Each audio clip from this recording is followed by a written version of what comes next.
survived the holiday, so that's good. And it's good to see you. As with a physical fort in time of battle, so also are ideas in that they need to be defended. Forts need to be defended.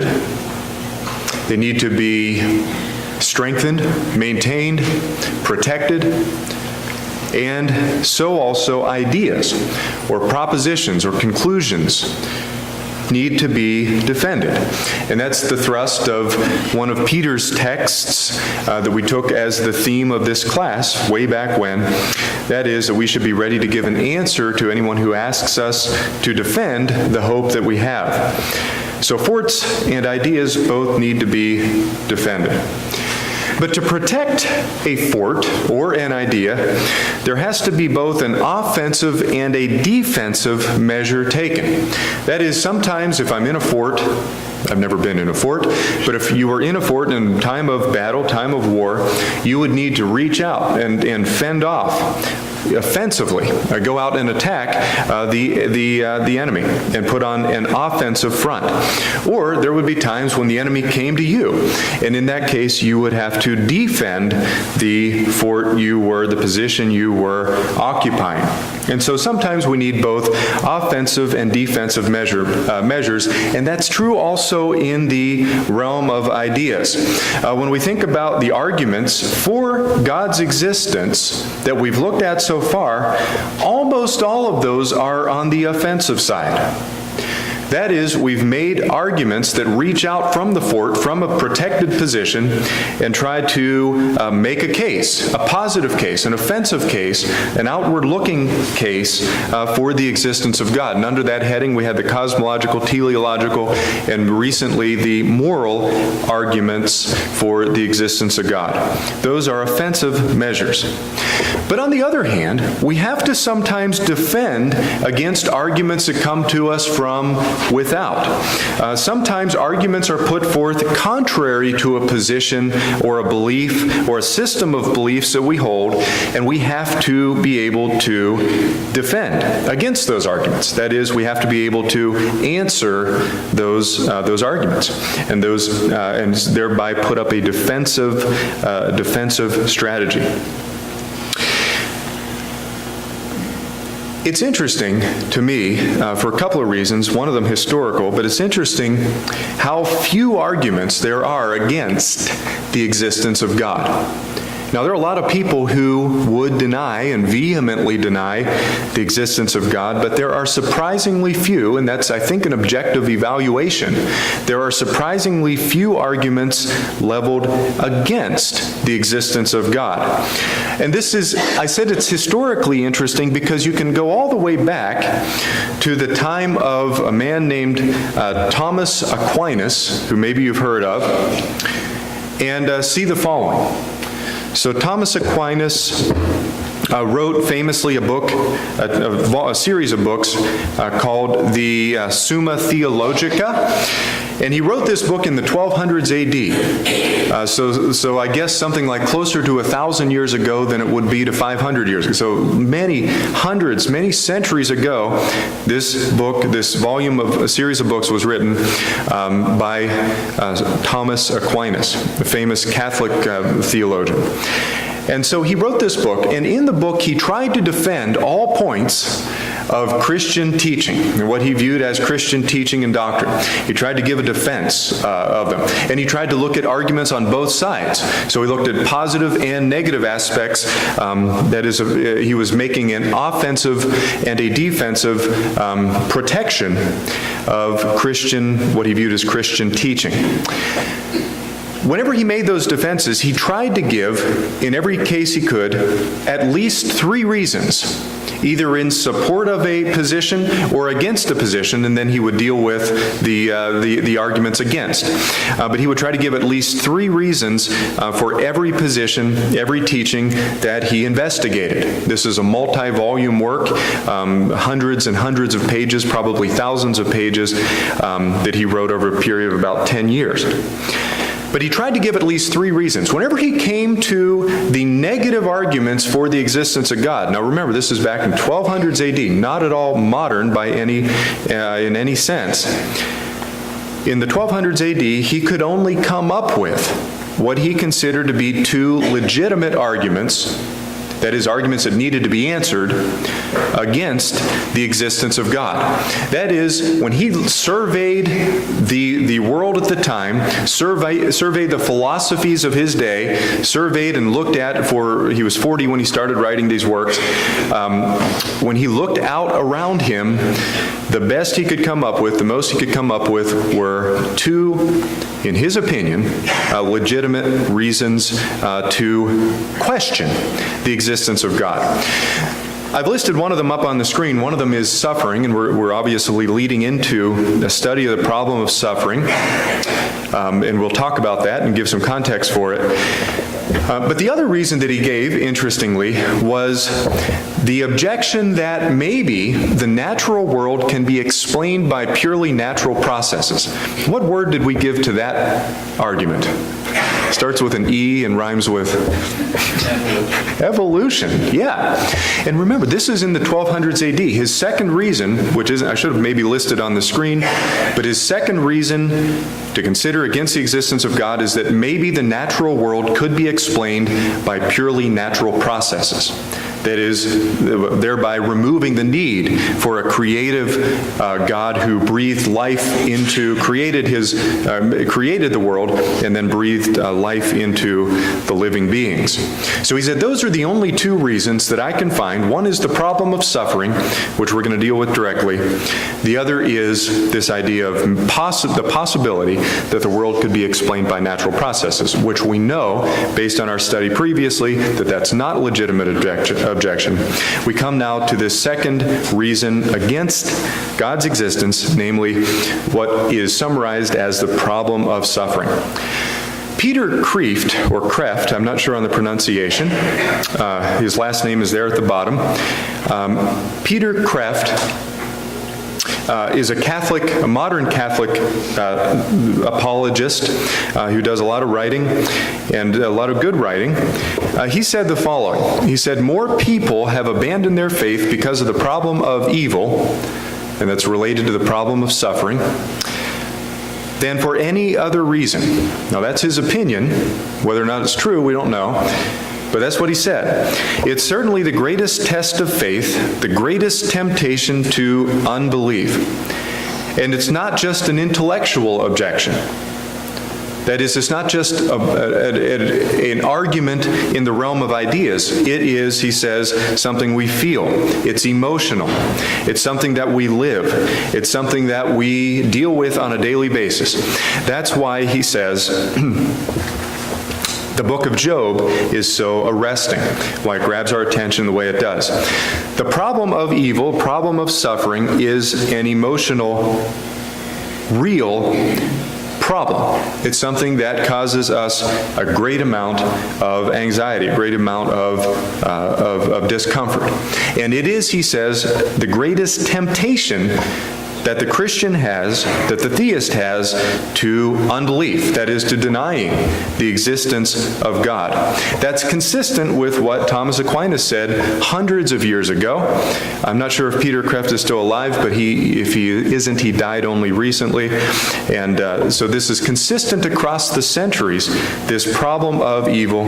And as he references the book of Job, we can go back even hundreds of years before the 1200s AD. Now, we don't want to spend a lot of time today. I don't want to spend a lot of time today dealing with the problem of suffering. We'll save that for next week. What I want to do today is something different. I want to set up a structure that lets us start to evaluate and study from an apologetics perspective the problem of suffering. But let me remind us of what Job says in chapter 14 and verse 1. And let's go ahead and read that if you want to follow along there in your Bible. Job 14 and verse 1. Familiar passage. Job says, "Man who is born of woman is of few days," is of few days. Other translations say is short-lived. And those few days, he says, are full of trouble. They're full of trouble. What a summary of the problem of suffering.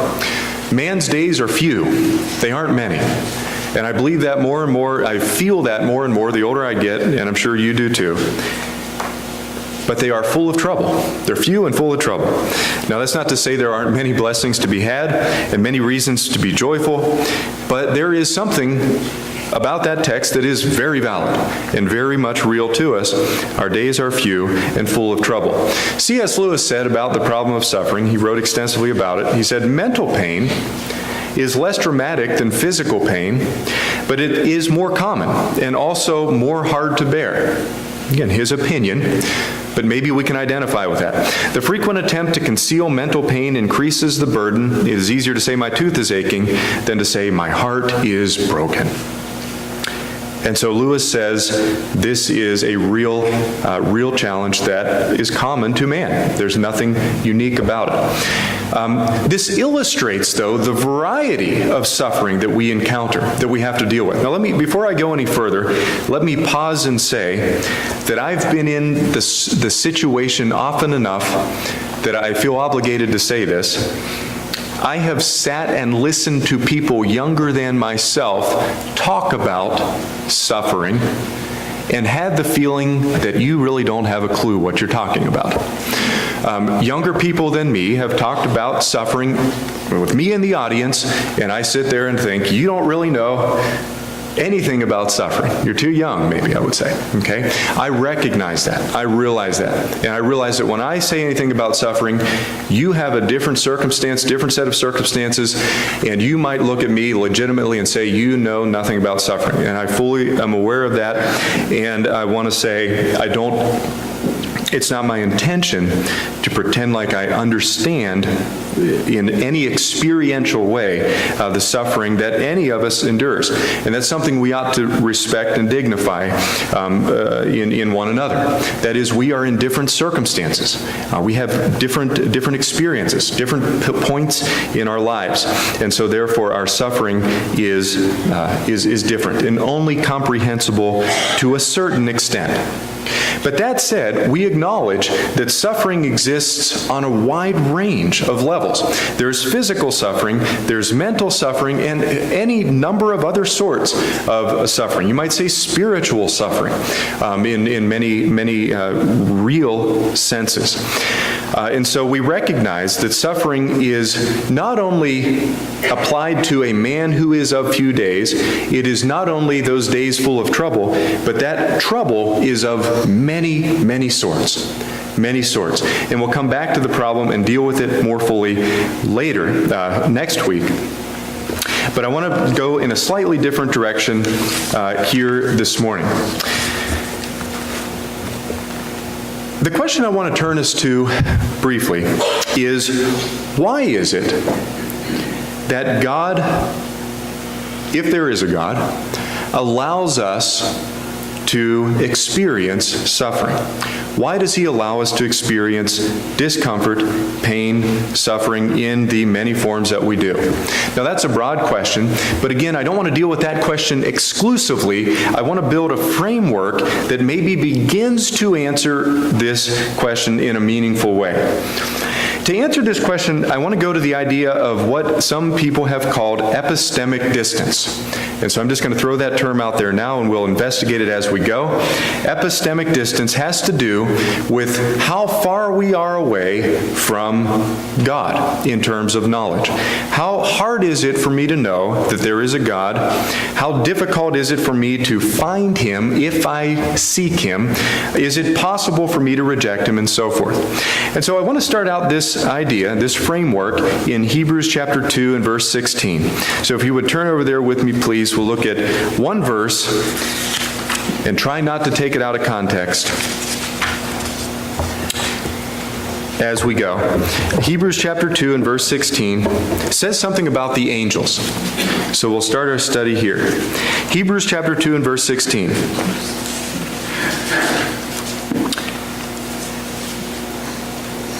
For indeed, He does not give aid to angels, but he does give aid to the seed of Abraham. And I want to focus on the first part of that verse there. Again, we realize we're jumping into a context that we haven't studied. It's not in our mind, but the Hebrews writer says that God does not give aid to angels. Other translations say he does not give help to angels. So what does it mean there to say that God doesn't help angels? God doesn't provide any service, any assistance, any help to angels. Well, that's in contrast with the second part of the passage where he says he does give aid to the seed of Abraham. The context there seems to be, and certainly has to be, salvation. That is, the descendants of Abraham, the seed of Abraham, spiritual Israel, receive help, aid from God. In contrast to that, the angels do not. The angels are without help or aid from God. That is, if our interpretation, our understanding is right, God does not offer salvation to angels. God does not offer salvation to angels. Is that a valid interpretation? Well, let's listen, please, to 2 Peter chapter 2. I'm going to jump forward to 2 Peter chapter 2 and look at verse 4. 2 Peter 2 and verse 4 says, "For if God did not spare the angels who sinned, but cast them down to hell and delivered them into chains of darkness to be reserved for judgment, and did not spare the ancient world, but saved Noah, one of 8, preacher of righteousness, bringing in the flood on the world of the ungodly," and so forth. Verse 9, "Then the Lord knows how to deliver the godly out of temptations." Let's back up to verse 4. Okay, so that's a long sentence. In verse 4, the text says, God did not spare the angels who sinned. God did not spare them. So in other words, the picture is the angels sinned at some point. Therefore, by the way, they must have had free will. They sinned against God, and God then does not spare them. That is, they knew God's will, they sinned against it, they rebelled against it, and that was it. God cut them off. He did not spare them, but punished them directly. There was no Abrahamic help offered. There was nothing of that sort.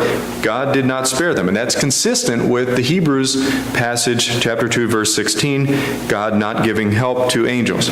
The picture seems to be, based on those two passages, that an angel sins, and that's it. There is no hope for them beyond that. That's a bleak picture. Now, we are not angels. We have never been angels, to the best of my understanding. We are not angels. So we don't know, we can't imagine what it's like to be in a position where you wake up one morning, whatever that would look like for an angel, and you are outside of God's grace. We can't imagine that. We can't know that in any experiential way. But it seems like, based on those passages, that that is the situation that angels find themselves in. Now, the question then becomes, why is that the way God deals with angels? Why does God deal with angels in a way where once they have sinned, they are not offered help? There is no hope whatsoever.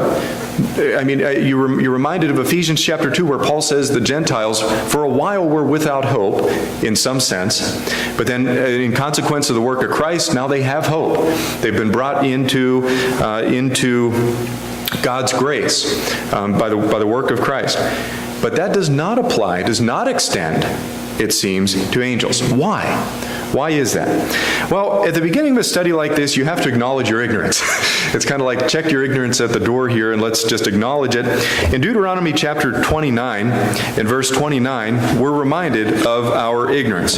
That passage says, "The secret things belong to the Lord our God, but those things which are revealed belong to us and to our children forever, that we may do all the words of this law." And I'm focusing on the first part of that verse. There are secret things that God knows that I don't know. They haven't been revealed to me. There is therefore no way that I can fully comprehend a lot of these questions. Okay, so when I ask why about something like this, I have to recognize as I go into my somewhat speculative answer that I don't know everything. There are secret things that belong to God, so I acknowledge that it is speculative. Let's go also, please, to Romans chapter 11 and look at verse 33. Again, we're reminding ourselves of our ignorance. Romans 11, verse 33, "Oh, the depth of the riches, both of the wisdom and knowledge of God, how unsearchable are his ways, are his judgments, and his ways past finding out. For who has known the mind of the Lord, or who has become his counselor? Or who has first given to him, and it shall be repaid to him?" So we acknowledge our ignorance. We acknowledge that we don't fully understand why whenever we approach a question like this. But there are some answers, some hints in the New Testament that maybe explain to some extent why God wouldn't give help or doesn't give help to angels. And I think if we understand this possibility, it goes some of the distance to helping us understand the problem of suffering. Turn please to Luke chapter 1 and verse 29.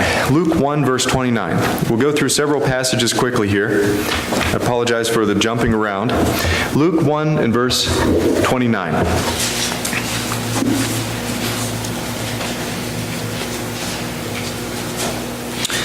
But when she saw him, she was troubled at his greeting and considered what manner of greeting this was. The angel said to her, now you remember the context here, Mary has been approached by an angelic being, said to her, "Rejoice, highly favored one, the Lord is with you. Blessed are you among women."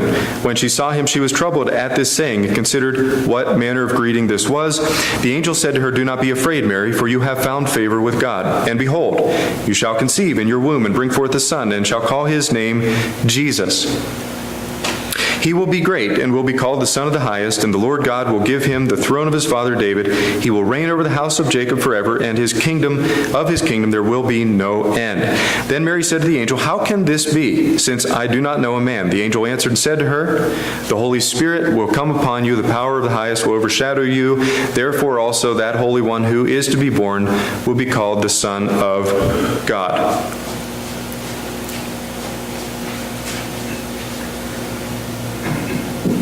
And the part of that text that I'm looking for is not jumping out at me.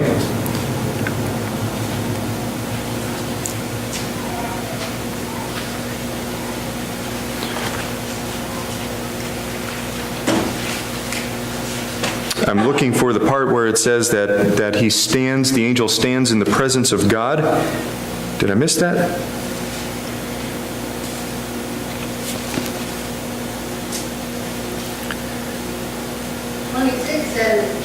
Gabriel was sent from God. Sent from God? Okay, that's great. That's good. Thank you. Thank you. That's part of what I'm looking at. Gabriel was sent from God, verse 26. Okay? And he also says that he describes himself, I believe, as Gabriel who stands in the presence of God. Did I get that wrong? 19, verse 19. 19, okay. I'm sorry. I went in the wrong direction. Okay, verse 19. "And the angel answered and said to him, I am Gabriel who stands in the presence..." Okay, he's talking to Zacharias here. Zacharias. "Who stands in the presence of God and was sent to speak to you and bring you these glad tidings." Okay, so in verse 19 there, thank you for helping me there. In verse 19, the angel stands in the presence of God. Stands in the presence of God. Now we think about ourselves as being in the presence of God in different situations. For example, on the first day we're assembled together, Christ is here in our midst. Okay? But that's not the full presence of God, is it? The full presence of God seems to be what the angel was experiencing. Gabriel who stands in the presence of God. And then down in verse 26, as was pointed out, Gabriel was sent from God. So he was with God and was then sent and now is with Mary. Okay? And so that's interesting.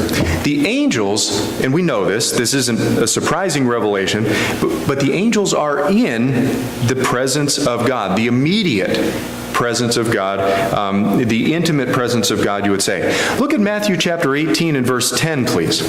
Matthew chapter 18 and verse 10. And be ready to help me find what I'm looking for. So, Matthew 18 and verse 10. "Take heed," Jesus says, "that you do not despise one of these little ones, for I say to you that in heaven their angels always see the face of my Father who is in heaven. Now, I don't know the Greek there of the word always, but I know other translations say that the angels continually see the face of the Father my Father who is in heaven.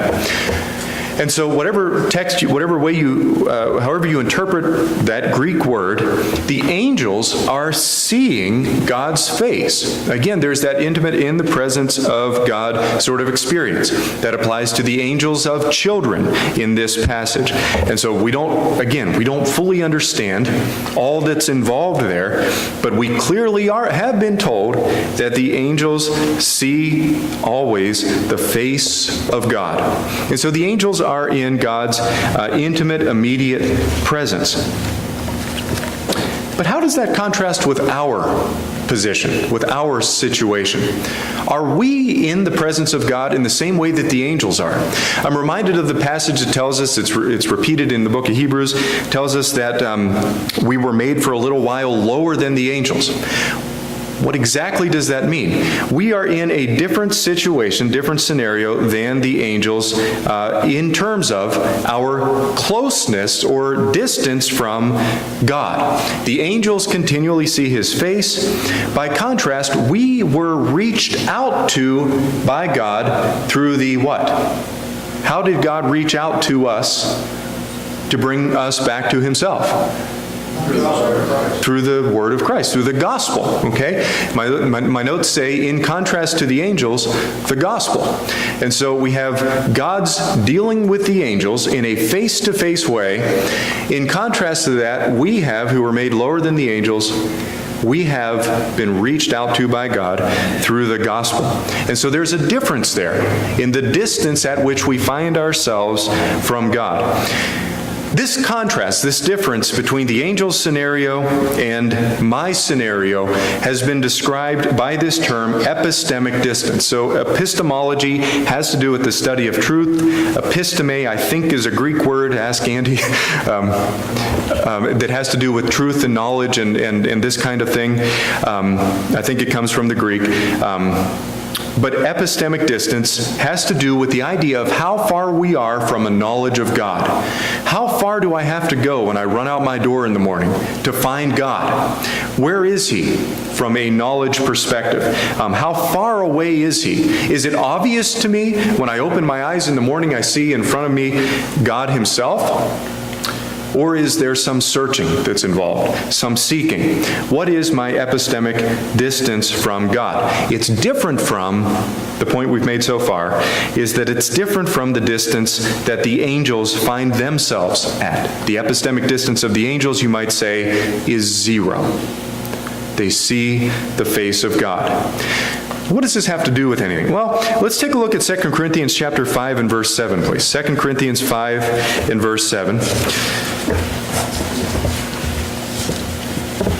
Reminds us that we, talking about the seed of Abraham, the descendants of Abraham, we walk by faith, not by sight. And you might say there's something of a contrast here between our situation and the angel's situation. We don't literally, physically see God from day to day. We do not witness Him. We do not walk by seeing the things that we talk about when we come together in Bible class. We don't witness these things directly. Rather, we witness them by faith. Now, that doesn't mean that there's such a knowledge contrast between faith and sight. That is, when I have faith in the Bible, that faith is not a whimsical, leap in the dark kind of faith. Rather, biblical faith, as we've studied, is always based in evidence. It's always based in reason and understanding. But there is nonetheless a contrast between walking by faith and walking by sight. Here's the point then that we want to make. The angels are close. We are somewhat further away from God in terms of knowledge.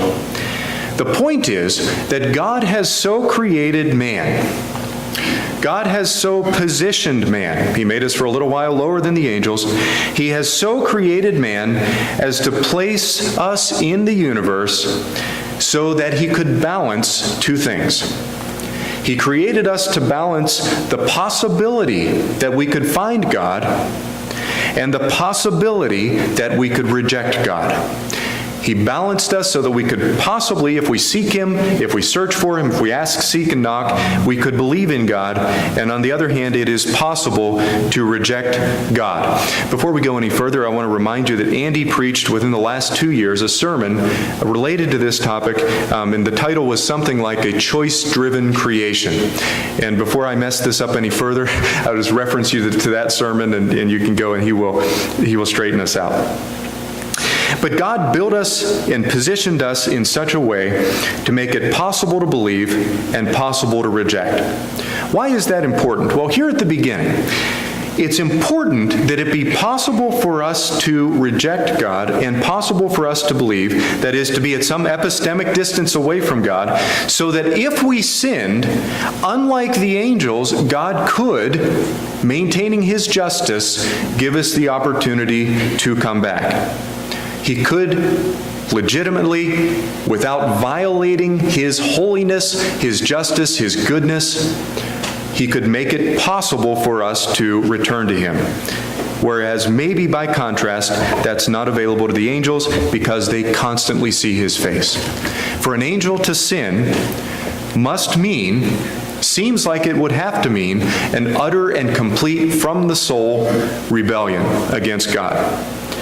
Now, when we rebel against God, it is an utter, complete, from-the-soul rebellion against God as well. However, maybe because we are at some distance from God, it is still possible for us to legitimately repent, legitimately come back. But God is balancing two things, the possibility to believe and the possibility to reject Him. Listen, please, to Jeremiah 29 and verse 13. Again, I apologize for jumping around. Jeremiah 29 and verse 13. The text says, "And you will seek me and find me when you" what? God says, you will seek me and find me when what? When you search for me with all your heart, He says. When you search for me with all your heart. There are two implications of that passage. First of all, we don't see the face of God like the angels do. There is searching involved. But secondly, it's possible if we search with all your heart, and we got to understand what that means. Okay? That doesn't just mean whatever I want it to mean. But if I do whatever it means to search for me with all my heart, then, of course, God was talking to a different audience. But to that audience, you will find me, God promises. You can view that legitimately as a promise, a conditional promise, conditioned upon searching with your heart. It's possible, therefore, to find God, to believe in Him. In Matthew chapter 7, verses 7 and 8, coming to the New Testament, similar idea. Matthew 7, ask and it will be given to you, seek and you will find, knock and it will be opened to you. For everyone who asks receives, and he who seeks finds, and to him who knocks it will be opened. And so there again is a promise from God that God is findable. He can be sought out and find. And it's a good thing, because according to Hebrews chapter 11 and verse 6, it is necessary that we come to God to be pleasing to Him. Hebrews 11 and verse 6, without faith it is impossible to please Him, for he who comes to God must believe that He is, and that He is a rewarder of those who diligently seek Him. So there again we see the necessity that it's essential to have faith to please God. Therefore, for God to be fair, you might even say, He has to be findable. And remember again that faith here, the faith that's required to be pleasing to God, is biblical faith. Not the way the world defines faith, the way God defines faith. And that is a faith that is authentic and real, based in certainty. So without faith, it's impossible to please God. One more passage, and we'll move on. Acts chapter 17 and verse 26, please. Acts 17, verse 26.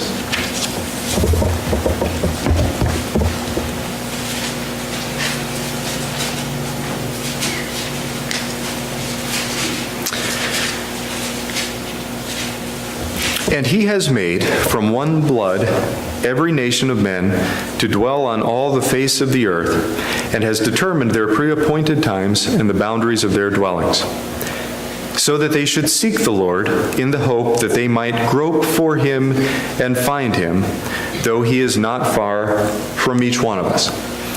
So Paul is taking a removed perspective here. It seems like he's almost putting the gospel on pause and talking in sort of a philosophical terms or sort of removed terms, generic terms, to those who might come after God, those who might seek God on their own power, you might say. It's as if they're groping for Him. They're looking for Him. They kind of do things that are the kinds of things you would do to come to God if you had knowledge of Him, knowledge of how to come to Him, but they are groping, he says. They're making their way as if in the dark. Now, in contrast to that, Paul was bringing to them the gospel, which is the light, and he was revealing to them how they could seek God. None of us can seek God legitimately without knowledge from God of how to do so. But once we have that knowledge, once we find that knowledge, God may be found. And that's the point that we're making. So in the first place, it's possible to believe that there is a God. It's possible to come to faith in Him, and that's legitimate Bible faith. On the other hand, though, it's possible to reject God. It had to be possible for us to reject Him. Otherwise, you might surmise we would be in the position of the angels, who, when they sinned, were not spared and could not be spared by a just God. So it is possible in our current constitution to reject God. Well, we know it's possible for some beings to reject God. The angels reject God. They sinned, we read, and Satan has certainly rejected God. But let's look at our own scenario and think about our own situation. In Romans chapter 1 and verse 28, Paul again says that it's possible to reject God. In Romans 1 and verse 28, he says, even as they did not like to retain God in their knowledge, God gave them over to a debased mind to do those things which are not fitting. You think about what it takes. What does it take to reject God? Well, on the one hand, you could say it just takes a little bit of complacence. If you're complacent, it's as if you pulled the coal away from the fire and you will go downhill. You will inevitably fizzle out. But to reject God, it has to be somewhat enticing. It has to be at least have the appearance of legitimacy for me to reject God. Therefore, you might say that God placed us at this distance to make it really possible that I could choose to not follow Him, choose to not obey Him. That is, if I woke up every morning and stepped outside of my door and looked up at the sky, and in some way that I couldn't explain, I saw a message, a personalized message, written in the sky, in the clouds, or in some way with discernible letters that clearly were not just the whims of the wind. In discernible letters, there is a God. You should follow Him today. He wants you to do this. I want you to do this and this and this. If that kind of thing existed, if there were some obvious, incontrovertible, unquestionable sign, indication that there is a God, I could not reject it. I could not, in any legitimate sense, choose to reject God because He is in my face, so to speak, in the way that the angels see His face. God would be right here and undeniable. It would be impossible to reject Him. Now, you could rebel against Him and you could fight against Him as Satan and his angels do, but you could not legitimately, in any way, reject God. You could not, it would be impossible to do that. We would therefore not have a genuine freedom to choose one way or another if God were so close to me that I couldn't reject. There would be no genuine freedom. But as it is currently constituted, as God is at some distance from us, in contrast to the angels, as we are currently set up, God can justly, and this is, I think, the key, extend salvation to us after we have fallen. He can justly extend that help or aid of Hebrews chapter 2 and verse 16 to us so that we can come back to Him. you might speculate that he could not justly extend that same aid to the angels. Now, what does this have to do with the problem of suffering? How does this interface with that issue? Well, if I am in a position where I am suffering, I can look around me and recognize that God can still be just, He can still be fair, even though He's placed me at this distance from Himself. I can recognize that my suffering, my challenges, my difficulties that I deal with on a daily basis are for a purpose. That purpose being so that God can extend salvation to me because I'm at some distance from Him. Now that's an intellectual answer to an emotional problem, at least a problem that is largely emotional, but it begins to give us a sense of why